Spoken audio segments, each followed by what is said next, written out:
Hello and welcome to my channel, The Orchid Hut. My name is Dana and thank you for watching one of my orchid videos today. We're doing this one truly in the brightest of the morning sun, so I'm hoping it's not going to affect the lighting too much in the video. As the sun is shifting a bit higher in the sky as we approach spring, it directly beams in my bay window, and of course the orchids there absolutely love a couple of hours of very early morning sun, and so we're kind of moving into that time of year. I will also, though, need to be watching when I need to put up my sheer curtain in that very same window, because it does tend to get a little too bright and a little too hot later on in the year. But back to today's video. This one is going to be a Tidy Tuesday video where, as I have been watering over the last couple of days and I check in on each orchid, I pull out the ones that need a little bit of attention. Today's video is going to focus on trimming up a couple of orchids and then adding some potting media and restaking a fourth orchid. So the first two I think that we will start with, let me move these two aside. And these have always been deemed my mystery orchids. They are the same, and when I repotted them I separated them because there were actually multiple plants in the same pot, trying to make it look like it was, one really large plant. So this is Dark Star. And sometimes growers do that. Not a practice that I'm crazy about, but when you go to repot, just separate them out if that's what you'd like to do. And there was one very frail bloom that blasted when I purchased this clump of plants, and it hasn't bloomed for me since. So I've had this orchid now probably for about 16 months, so a little over a year. It does produce new growth. They're not dying, but I wouldn't necessarily say that they are thriving. And they have a strange habit of sending out roots that tend to be a little bit far from the existing media. So, for example, right here, you can see that this new growth, which is strong, and so that's a good thing. Let me stand here. Maybe that will make the light a bit better. This new growth right here is relatively strong, and it's putting out new roots right down here. I think what I would like to do with this one today is trim off these drier sheaths, because that actually can prevent some of the new roots from breaking through and getting down to the media. So if you do this, it has to be very gentle, very careful.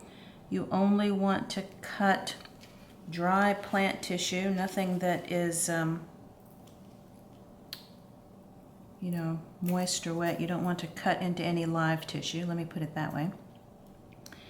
And these cutters were sanitized from the previous job, so no worries there. And I'm not cutting any live tissue, I'm only cutting dead tissue.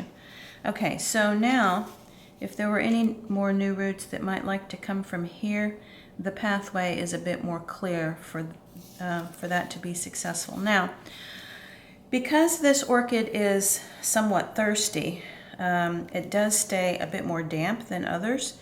And there's some snow mold that likes to grow on the top of that sphagnum moss. So from time to time, what I do just to keep that from getting out of control is I give it just a quick spray of 3% hydrogen peroxide. And that will keep the snow mold from getting out of control. Okay, so let's look at its twin right here, very same plant. And this one had a new growth that looked like it was going to be fine, and the pseudobulb is there, but the top leaves blasted for some reason, and so now there's just this bulb with no leaves. So that's not a successful growth. I mean, you know, that's not what you're looking for in the way of, you know, good orchid growing. But then the good news is that it looks like there's a stronger new growth happening right here. And again, you know, the roots are coming directly underneath that new root growth, and we'll need to be touching that wet sphagnum moss sooner rather than later, because what I've noticed is that if those roots can't get into the dampness of the media relatively quickly, they do just die off altogether. So this one doesn't really have the snow mold on top, but I'm going to just give it a light spray just for good measure so that that doesn't start. Okay, so those are my two dark star mystery orchids. Now the next one is the orchid that was in the tea soak, and it's doing well.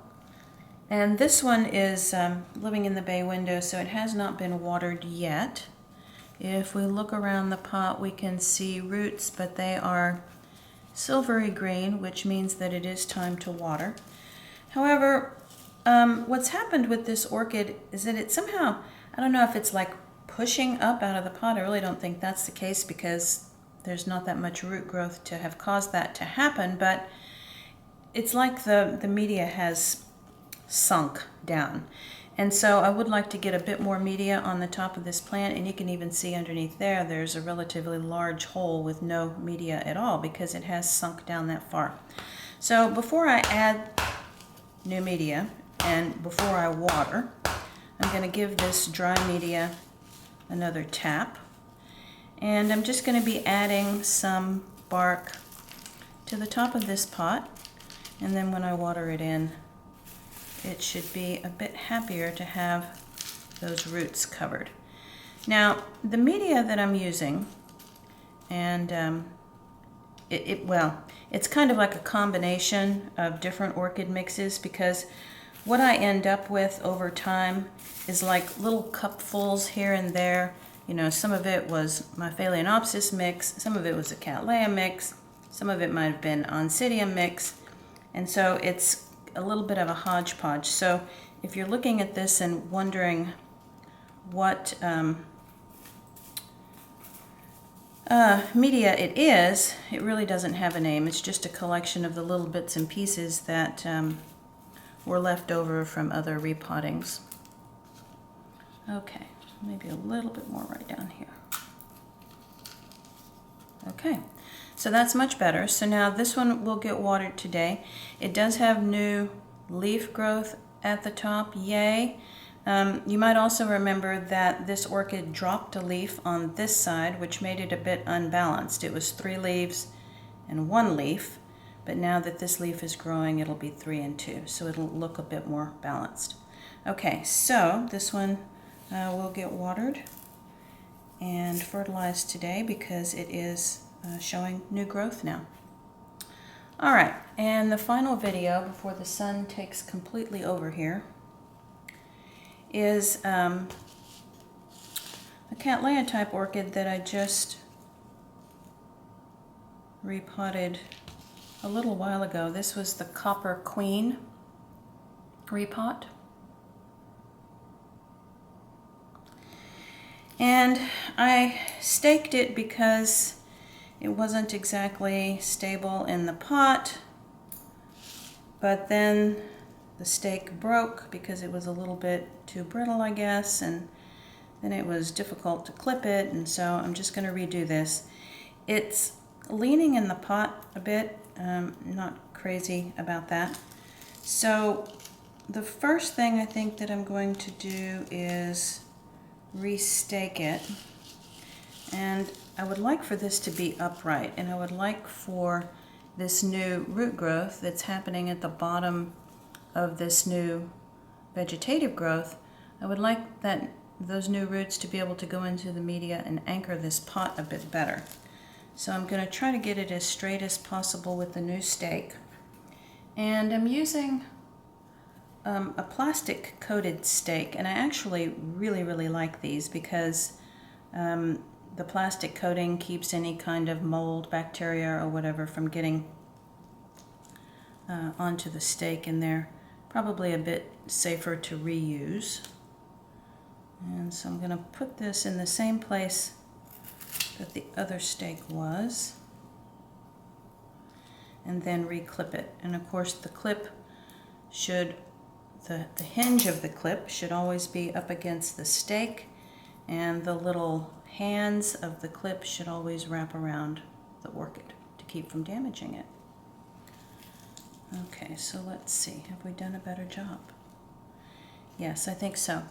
Now, the other thing that I want to do is I do want to add a little bit more media around the top of this, so that some of these roots growing at the top are, you know, a bit closer to the media. And this one was watered yesterday, so I'm really not going to need to water that in, but I'll just add just a tiny little bit of bark around the top, and then this one will be complete as well. Okay, so that's my Tidy Tuesday video for today. If you enjoyed this video or learned something new, please give it a thumbs up. The subscribe button will be in the bottom right hand corner of the screen, and click that notifications bell for when I post something new. Thanks so much for watching, and talk to you next time.